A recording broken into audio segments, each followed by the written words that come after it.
This is Real Estate This Week with Stephen Gasque.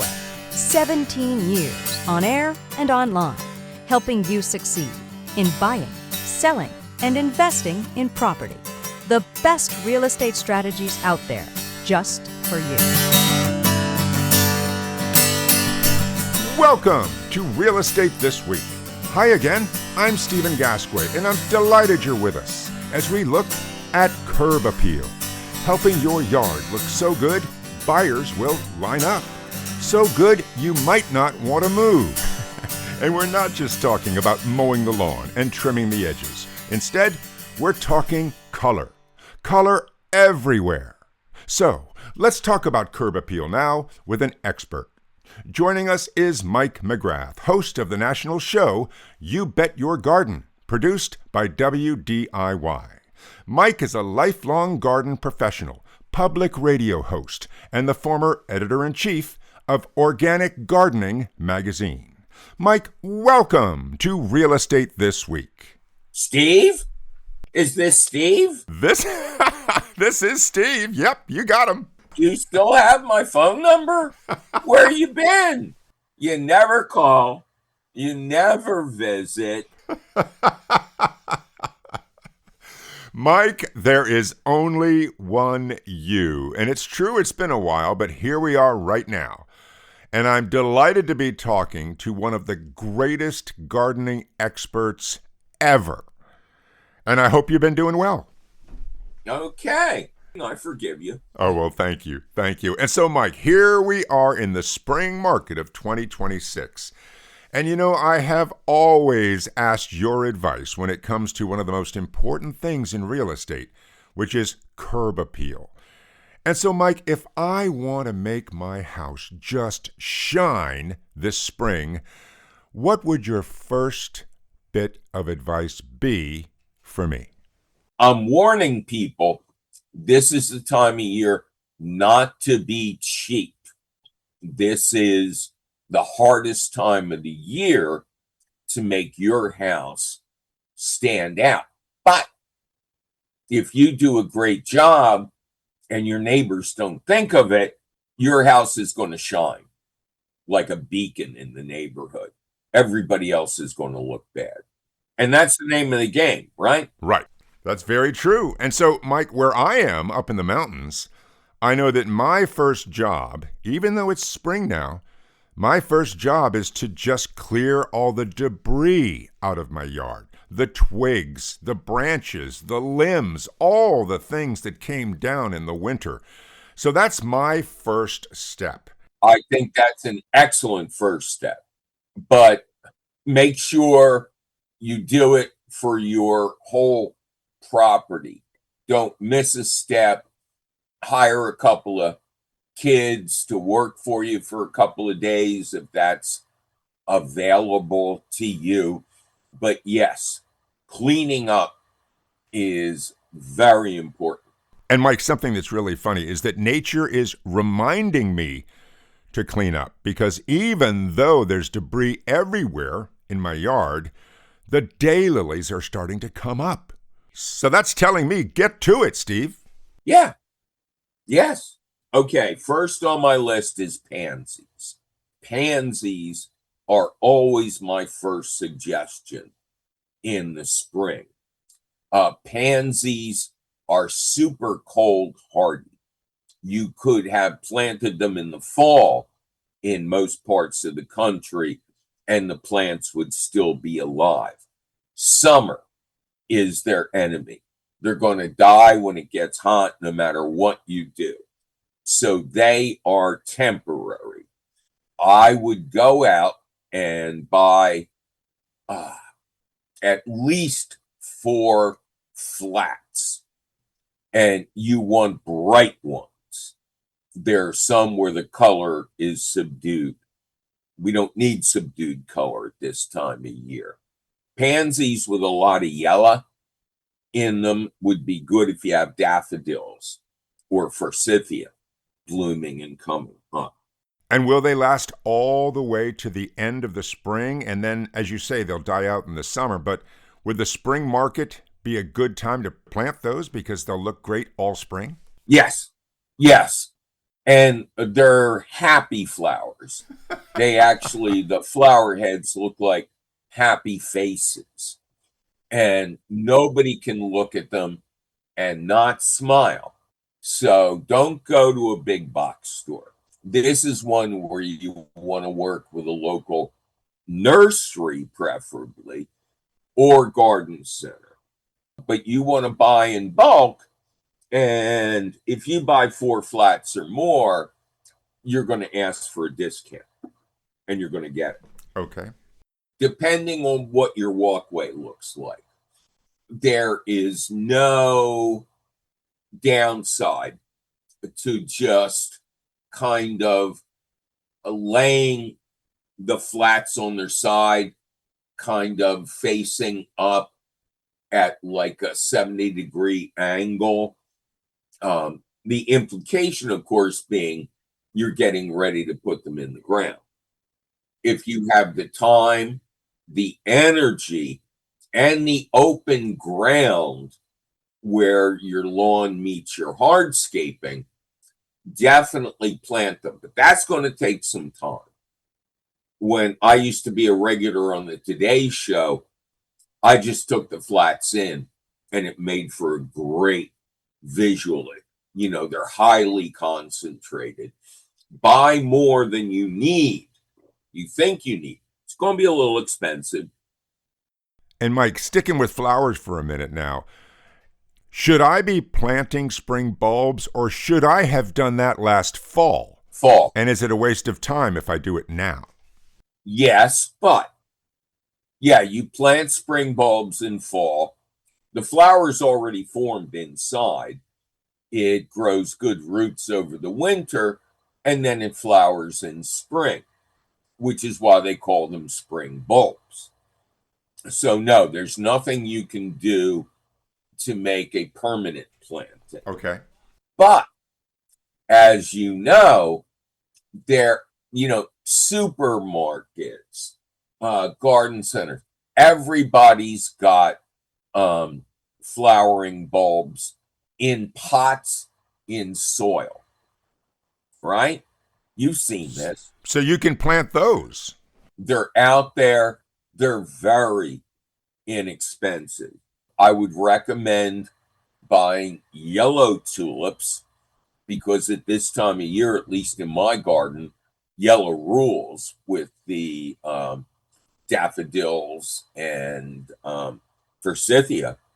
Dig a hole, drop them in the hole, plant and all, and then just cover up the lip of the pot. You've got spring bulbs coming up wherever you want them, but I like to line the walkway. Nice. Because as you're coming up to the house, you're seeing them on both sides. Okay. And Mike, something else that you've discussed in the past is flowering bushes.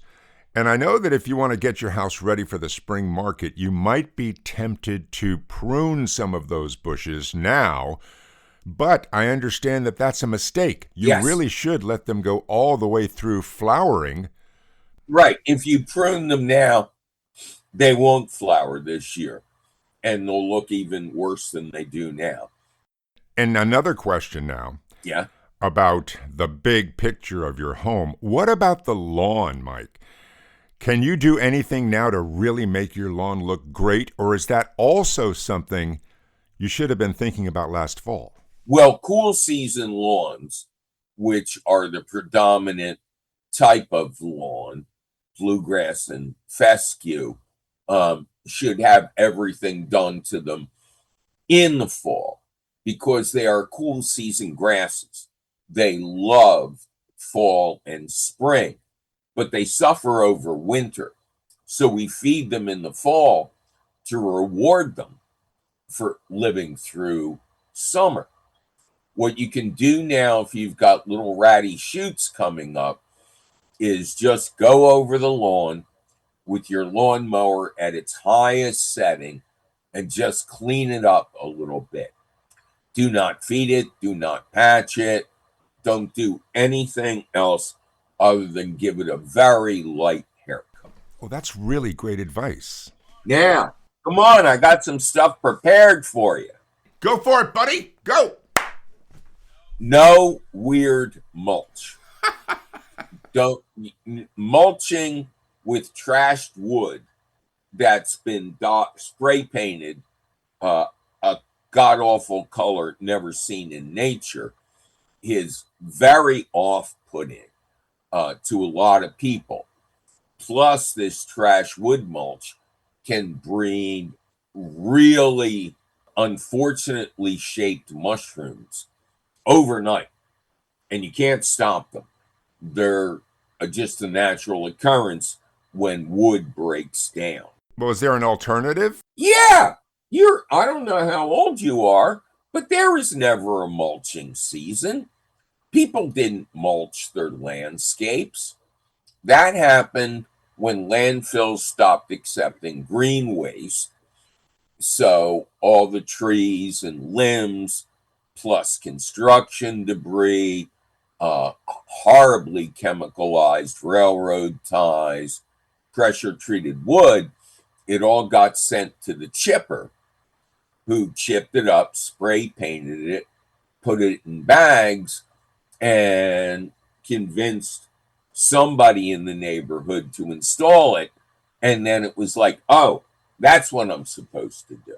So if you've already got it, you've got a little bit of time, cover the most visible parts with compost. Oh. You probably don't have time to deal with buying bulk compost or, cleaning up after a load gets dropped. But you can buy bags of compost.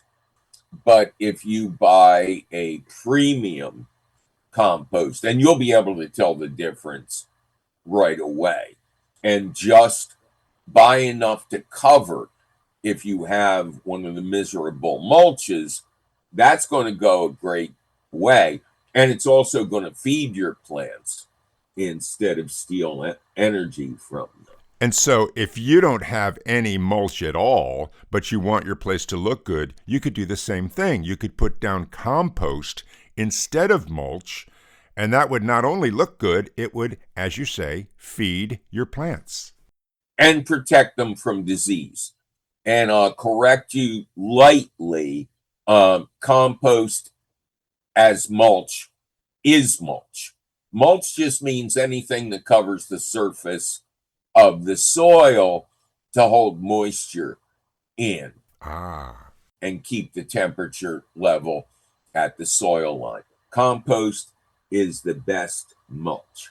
Now, I got to tell you two other things. Okay, go for it.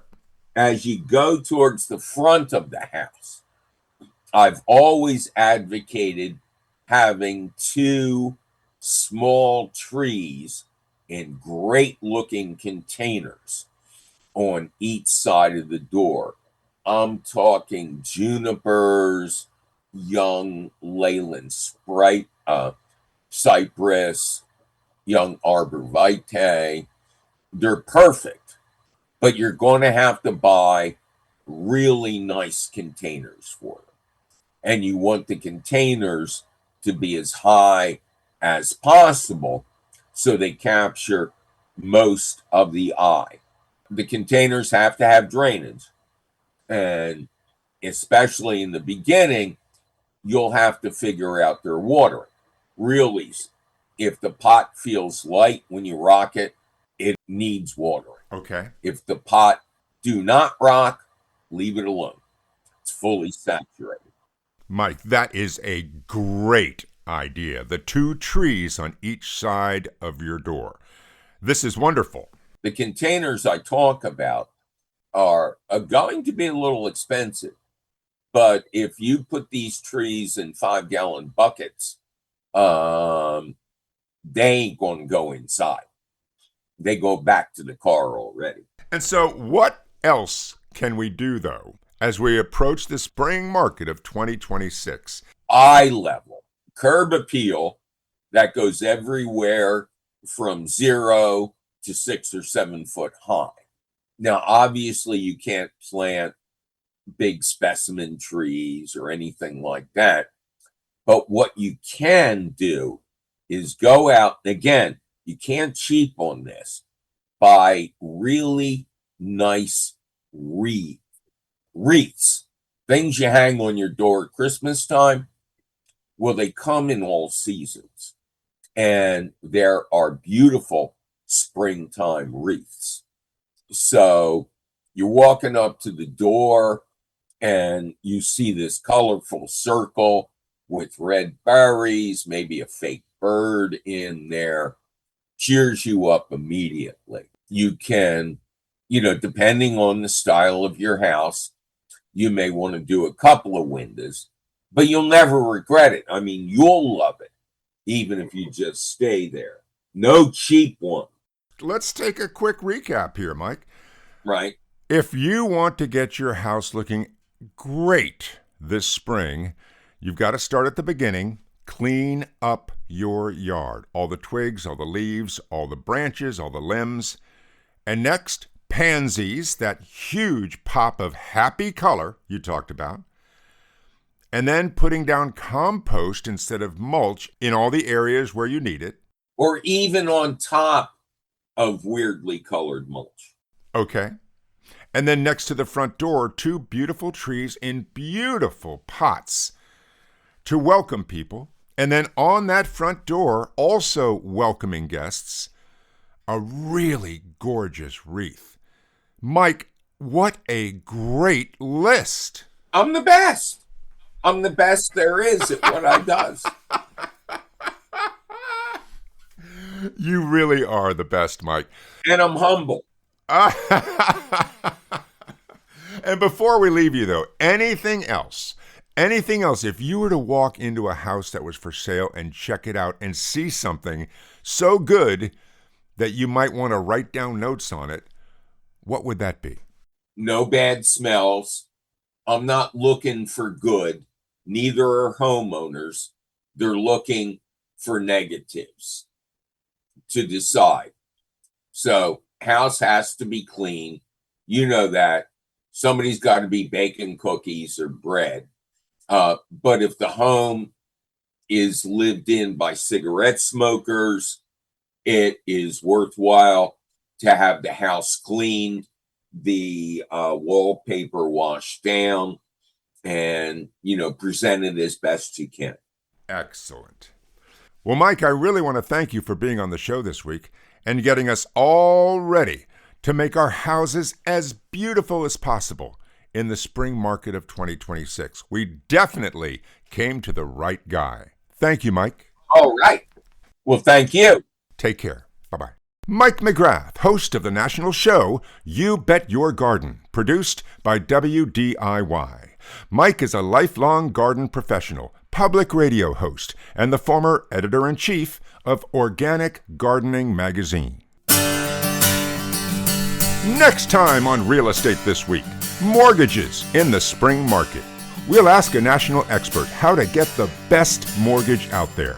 Not just any mortgage, but the best mortgage for you. Mortgages in the spring market. That's next on Real Estate This Week. And until then, I'm Stephen Gasque, and thank you for listening. A brand new episode of Real Estate This Week with Stephen Gasque drops every Thursday, everywhere. And you're invited to listen, subscribe, and follow us. Just look for Real Estate This Week with Stephen Gasque.